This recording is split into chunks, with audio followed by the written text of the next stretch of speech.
Devika Nagar, Mahagasi, Greater Noidagi, Badalpur District Manung the Laiba, Kerakong the Guinea. Mahaki Mapasi, Lausing Uduna, Laivani, Mamina, Sanji Kawi. Sanji Nagar, Masano Pibo, Yana Nungsina, Luna Chana Amadi, Independent Oina, Hingalami. Devikana Angang Oring Idigi, Daik Yamna Pana Horokpa, Angama Oirami. Mahagna, 12 exam da, Mak Yamna Pangduna, Pass Torami, Maduna Makoiki, Imunkak Natana, Kungangi Minchesu, Puraklami.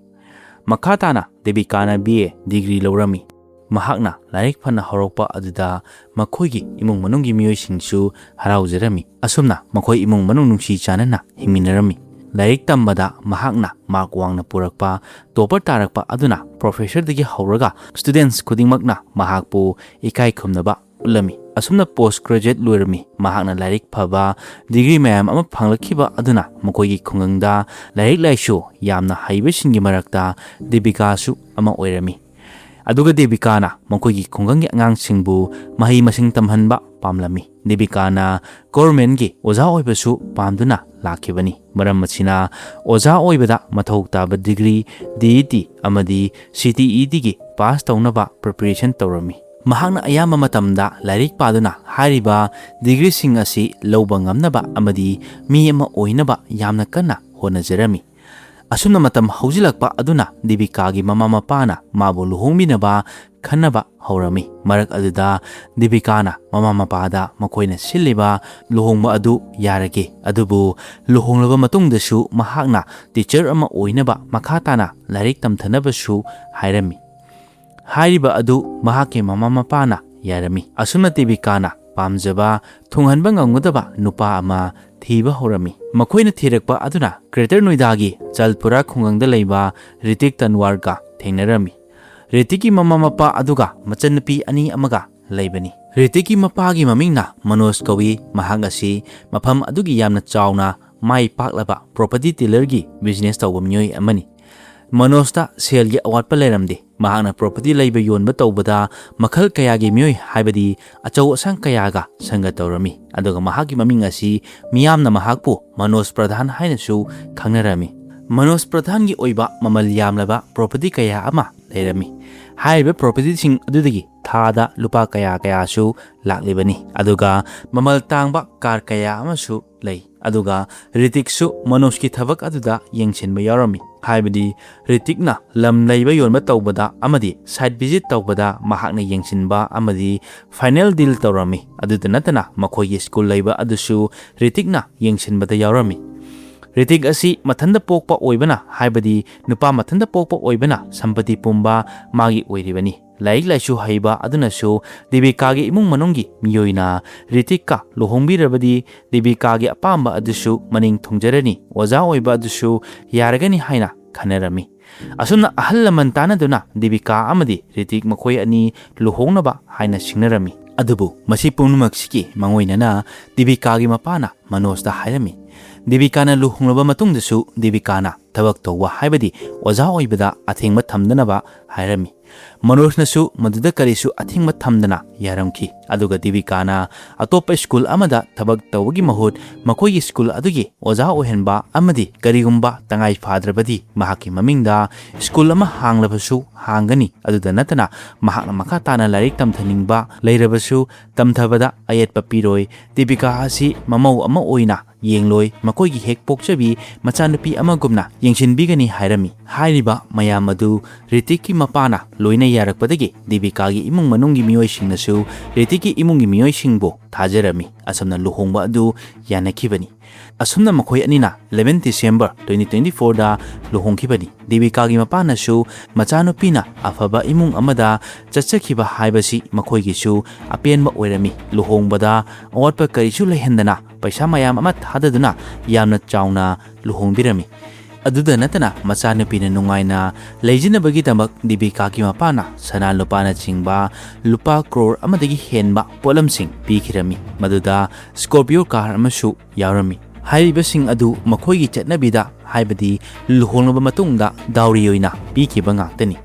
luhongma kuidringaidadi Devikada karisu awatpa lehendana nungaina thamlami aduga makoigi yumthangnaba myoisingna hairakpada Devikabu mahaki manebok punamna machanupi amagum luinabi hairami makoi anina mane mamogi khenaba karisu leitanaba mahaki hek popiba mama amagumna harauk tayamna leiminaramba uramki aduga kariguba matamda Devikana mapamda thabak amagi chatkadaba matamda mahaki maniamna mahakpu konbiduna nungsina kaukhiba kaya amani madui video sing adusu video sida hapseramgi makoi matai manausu yamna nungsina leminaba amana haiba amana tabiba punna makoi ani koiba chatpa amadi makoi anina harauna nungsina leminai haibigi video sing namduna social media da thagalami Ritikna Devikagi khong mietpiba mehndi teibiba kaya ama social media da thagalami makoina nungaina harauna leramba aduna 17 May 2026 yaurakpada Devikana mapada kaptana call taroklami Devikana asumna hai Fortuner car amadi lupa lak yankai mathoi pidabagi matangda Ritik yauna makoigi imung manungi mioina phuba chaiba tawi haina tamlami Devikana mapada call toroktuna tamlakpadagi mapana makoigi mari matagi miyoi shingkhara puduna numidang wairam pung mari adwaida Devikagi yum Jaipurada chalami asumna Ritik amadi mapa manosta wakhal tahanduna wari sarami mahaki machanupi Devikagasu wari sanarami haibadi makoigi luhongba adubo kaidanaba mapana themjinbirami matam aduda Devikada akiba nungaitaba kaya ama leirami adubu mapana Devika asi yumda purakpagi mahutta haiba senphamsing amadi niriba polamsing adu ngamnaba tawduna pinaba hainarami adubu maduna Devikagi mapada khwaidagi ningamdaba pendaba numit haibado oigirami makoigi machanupina wakhal wana kina nungaitena leiriba adu yumda puraktuna themlamlabadi ngasi Devika makoigi marakta hinglambasu yai adubu makoi anigi luhongba adubu kaihanningdabadagi machanupibu yum aduda thamlamduna mapana lakibani asuna numidangi pung 10 adwaida sanjena yumda yaroklami ngahak leiraga Ritiki mapa manosna Devikagi mapada call toroktuna Devika asi building mathon ahumdagi taduna makoina Greater Noidagi hospital amada pukhale haina call toroklami hairiba pau adu tabada sanjeda angakpa ama oirami asumna mahakna khudakta maki manawnipa hitesta call tawduna wari pumba tamlami adugi matungda Sanjay gi nupi machanupa amadi Hitesh makhoi mari hospital da chalami aduba makhoina hospital yorko matamda Devikadi daibangpal thadokduna chatkhirami Hitesh ta hairakpagi matung inna Devikana hospital yoroktringaidagi leikidabani hairami adubu madugi matung 18 May 2026 ta Devikagi mapana Greater Noidagi Ecodec 3 police station da Ritikki imungi mayokta FIR ama ikhalami Devikagi misi asi soibadagi building dagi takiba nati makoina hanana pre-plan tawraba matung Devika asibu building mathaktagi langthagibani haina hairami makoina maming paladuna Ritiki mapa Manos mama Punam amadi makoigi uncle Binod makoina manaraga sathina phuraba matungda evidence sing adu muthatnaba hotnabada Devikabu mathon ahungi mathaktagi langthagibani hairami Devikagi imungi miyoina hairakpagi matung ina luhongkraba matung tha ahum mari leiraga Devikabu otpa naiba horakhibani luhongba matamda crore ama amadi Scorpio piraba phauba pendraduna lag yakai mathoi amadi Fortuner car ama pinaba pressure tawkhibani haribadu dowry oina pinaba pressure tawkhibani Devikana luhongkraba matung harau kumhai lakpada mahagi mapamdagi sana lupa nafu hapu tawduna lawkhiba ngaktani karigumba Devikana yadaba matamda Devikabu phuba chaiba tawkhiba ngaktani Ritik mapa machagi status asi yamna wangba status amani khanjaduna makoina Scorpio car gi mahutta Fortuner car amadi lupa lak yankai mathoi pinaba haihibani luhongdringaida Ritiki mapana Devikagi mamingda school sabine haigiba lairik makha tamhangani haigiba mayam adugi ona tainabada Devikabu yungi thabak ikhang mayam ama tawhanduna thamgibani ꯔꯦꯇꯤꯒꯤ ꯃꯄꯥ ꯃꯅꯣꯖ ꯄ꯭ꯔꯙꯥꯟꯅ ꯂꯨꯍꯣꯡꯗ꯭ꯔꯤꯉꯩꯗ ꯊꯥꯖꯕ ꯀꯌꯥ ꯑꯃ ꯄꯤꯔꯝꯂꯒ ꯃꯈꯣꯏꯒꯤ ꯂꯨꯍꯣꯡꯕ ꯑꯗꯨ ꯄꯥꯡꯊꯣꯛꯈꯤꯕꯅꯤ꯫ ꯗꯦꯕꯤꯀꯥꯅ ꯊꯕꯛ ꯇꯧꯅꯕ ꯑꯃꯗꯤ ꯃꯍꯥꯛꯅ ꯂꯥꯏꯔꯤꯛ ꯇꯝꯊꯅꯕ ꯍꯥꯏꯕ ꯃꯇꯝꯗ ꯃꯄꯥꯝꯗꯒꯤ ꯐꯣꯔꯆꯨꯅꯔ ꯀꯥꯔ ꯑꯃꯗꯤ ꯂꯨꯄꯥ ꯂꯥꯈ 52 ꯂꯧꯔꯛꯅꯕ ꯍꯥꯟꯅ ꯍꯥꯏꯔꯝꯃꯤ꯫ ꯍꯥꯏꯔꯤꯕꯁꯤꯡ ꯑꯁꯤ ꯗꯦꯕꯤꯀꯥꯅ ꯃꯈꯣꯏꯒꯤ ꯏꯃꯨꯡꯗ ꯍꯥꯟꯅꯅ ꯍꯥꯏꯈꯤꯕ ꯂꯩꯔꯕꯅꯤ꯫ ꯑꯗꯨꯕꯨ ꯗꯦꯕꯤꯀꯥꯒꯤ ꯌꯨꯝꯒꯤ ꯃꯤꯑꯣꯏꯁꯤꯡꯅ ꯋꯥꯈꯜ ꯇꯥꯃꯤꯟꯅꯔꯒ ꯌꯥꯒꯅꯤ ꯈꯟꯗꯨꯅ ꯂꯥꯛꯈꯤꯕꯅꯤ꯫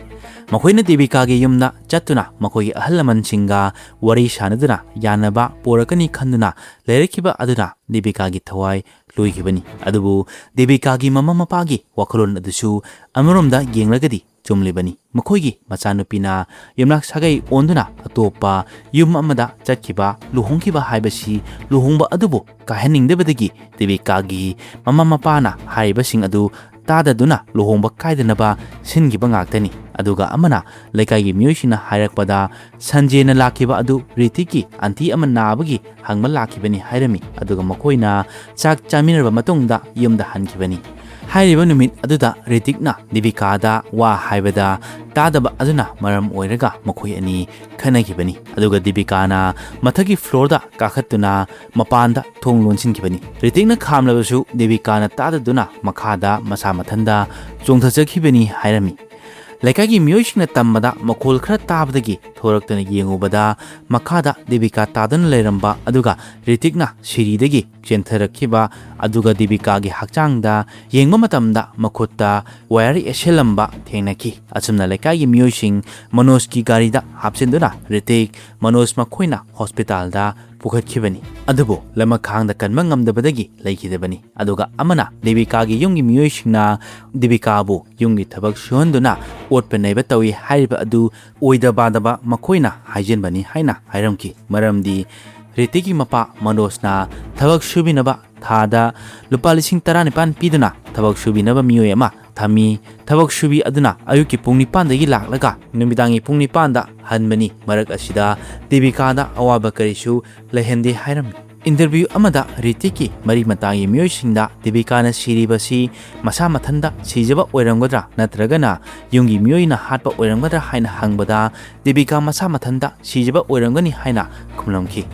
ꯃꯈꯣꯏꯅ ꯒꯥꯔꯤ ꯑꯃꯗꯤ ꯄꯩꯁꯥ ꯅꯤꯕꯒꯤ ꯍꯥꯏꯔꯒꯗꯤ ꯃꯈꯣꯏꯗ ꯍꯥꯟꯅꯗꯒꯤ ꯒꯥꯔꯤ ꯃꯔꯤ ꯂꯩꯔꯤꯕꯅꯤ꯫ ꯃꯈꯣꯏꯗ ꯄꯩꯁꯥꯒꯤ ꯑꯋꯥꯠꯄ ꯂꯩꯇꯦ꯫ ꯃꯔꯝ ꯑꯁꯤꯅ ꯍꯥꯏꯔꯤꯕꯁꯤꯡ ꯑꯗꯨ ꯑꯣꯏꯗꯕꯅꯤ ꯍꯥꯏꯅ ꯍꯥꯏꯔꯝꯈꯤ꯫ ꯑꯗꯨꯕꯨ ꯄꯨꯂꯤꯁꯅ ꯗꯦꯕꯤꯀꯥꯒꯤ ꯄꯣꯁꯠꯃꯣꯔꯇꯦꯝꯒꯤ ꯔꯤꯄꯣꯔꯠ ꯂꯥꯛꯄ ꯃꯇꯝꯗ ꯗꯦꯕꯤꯀꯥꯒꯤ ꯍꯛꯆꯥꯡꯗ ꯌꯥꯝꯅ ꯁꯥꯊꯤꯅ ꯁꯣꯛꯄꯒꯤ ꯃꯃꯤ ꯀꯌꯥ ꯑꯃ ꯇꯥꯔꯝꯕ ꯊꯦꯡꯅꯈꯤ꯫ ꯍꯥꯏꯔꯤꯕ ꯃꯃꯤꯁꯤꯡ ꯑꯗꯨ ꯌꯨꯝ ꯃꯊꯣꯟ 3ꯗꯒꯤ ꯇꯥꯔꯛꯄꯗ ꯁꯣꯛꯈꯤꯕ ꯅꯠꯇꯦ꯫ ꯍꯥꯏꯔꯤꯕꯁꯤꯡ ꯑꯗꯨ ꯍꯥꯟꯅꯅ ꯐꯨꯕ ꯆꯩꯕ ꯇꯧꯈꯤꯕꯒꯤ ꯃꯃꯤꯅꯤ ꯍꯥꯏꯕ ꯈꯪꯕ ꯉꯝꯂꯝꯃꯤ꯫ ꯄꯣꯁꯠꯃꯣꯔꯇꯦꯝ ꯔꯤꯄꯣꯔꯠ ꯂꯥꯛꯄ ꯃꯇꯝꯗ ꯃꯈꯣꯏ ꯃꯤꯑꯣꯏ 4 ꯍꯥꯏꯕꯗꯤ ꯔꯤꯇꯤꯛ, ꯃꯅꯣꯖ, ꯄꯨꯅꯝ ꯑꯃꯗꯤ ꯃꯍꯥꯛꯀꯤ ꯑꯪꯀꯜ ꯄꯤꯅꯣꯗ ꯄꯨꯂꯤꯁꯅ ꯐꯥꯈꯤꯔꯝꯃꯤ꯫ ꯑꯁꯨꯝꯅ ꯃꯈꯣꯏ 4 ꯖꯦꯜꯗ ꯊꯝꯂꯝꯃꯤ꯫ ꯑꯗꯨꯕꯨ ꯍꯪꯂꯤꯕ ꯋꯥꯍꯪꯗꯤ ꯍꯥꯏꯔꯤꯕ ꯅꯨꯃꯤꯠ ꯑꯗꯨꯗ ꯃꯇꯧ ꯀꯔꯝꯅ ꯊꯧꯗꯣꯛ ꯑꯁꯤ ꯊꯣꯛꯈꯤꯕꯅꯣ ꯍꯥꯏꯕ ꯑꯁꯤꯅꯤ꯫ ꯗꯦꯕꯤꯀꯥ ꯃꯁꯥ ꯃꯊꯟꯇ ꯆꯣꯡꯊꯗꯨꯅ ꯁꯤꯖꯈꯤꯕꯔꯥ ꯅꯠꯇ꯭ꯔꯒꯅ ꯃꯈꯣꯏ 4ꯅ ꯏꯟꯊꯗꯨꯅ ꯍꯥꯠꯈꯤꯕꯔꯥ ꯍꯥꯏꯕ ꯑꯁꯤꯅꯤ꯫ ꯑꯗꯨꯕꯨ ꯑꯁꯦꯡꯕ ꯀꯔꯤꯅꯣ ꯈꯪꯗꯣꯛꯅꯕ ꯄꯨꯂꯤꯁꯅ ꯃꯈꯥ ꯇꯥꯅ ꯊꯤꯖꯤꯟꯕꯗꯤ ꯂꯦꯞꯇ꯭ꯔꯤ꯫ ꯑꯗꯨꯒ ꯄꯣꯁꯠꯃꯣꯔꯇꯦꯝꯒꯤ ꯔꯤꯄꯣꯔꯠ ꯑꯃꯗ ꯗꯦꯕꯤꯀꯥꯕꯨ ꯔꯤꯇꯤꯛꯀꯤ ꯌꯨꯝꯒꯤ ꯃꯤꯑꯣꯏꯁꯤꯡꯅ ꯑꯣꯠꯄ ꯅꯩꯕ, ꯐꯨꯕ ꯆꯩꯕ ꯇꯧꯏ ꯍꯥꯏꯕ ꯑꯁꯤꯃꯗꯤ ꯈꯪꯕ ꯂꯩꯔꯤꯕꯅꯤ꯫ ꯃꯁꯤꯅꯤ ꯉꯁꯤꯒꯤ ꯑꯁꯦꯡꯕ ꯊꯣꯛꯈꯤꯕ ꯊꯣꯛꯍꯟꯅꯤꯡꯗꯕ ꯊꯧꯗꯣꯛ ꯑꯃꯒꯤ ꯋꯥꯔꯤ꯫ ꯋꯥꯔꯤ ꯑꯁꯤ ꯇꯥꯍꯟꯖꯕ ꯃꯇꯝꯗ ꯁꯣꯏꯈꯤ ꯂꯥꯟꯈꯤꯕ ꯌꯥꯎꯔꯕꯁꯨ ꯇꯥꯕꯤꯔꯤꯕꯁꯤꯡꯅ ꯉꯥꯛꯄꯤꯅꯕ ꯍꯥꯏꯖꯔꯤ꯫ ꯑꯗꯨꯒ ꯋꯥꯔꯤ ꯑꯁꯤ ꯇꯥꯍꯟꯖꯕ ꯃꯇꯝꯗ ꯑꯗꯣꯝꯗ ꯀꯔꯤ ꯐꯥꯎꯕꯤꯕꯒꯦ ꯍꯥꯏꯕ ꯀꯃꯦꯟ ꯇꯧꯗꯨꯅ ꯈꯪꯍꯟꯕꯤꯔꯛꯎ꯫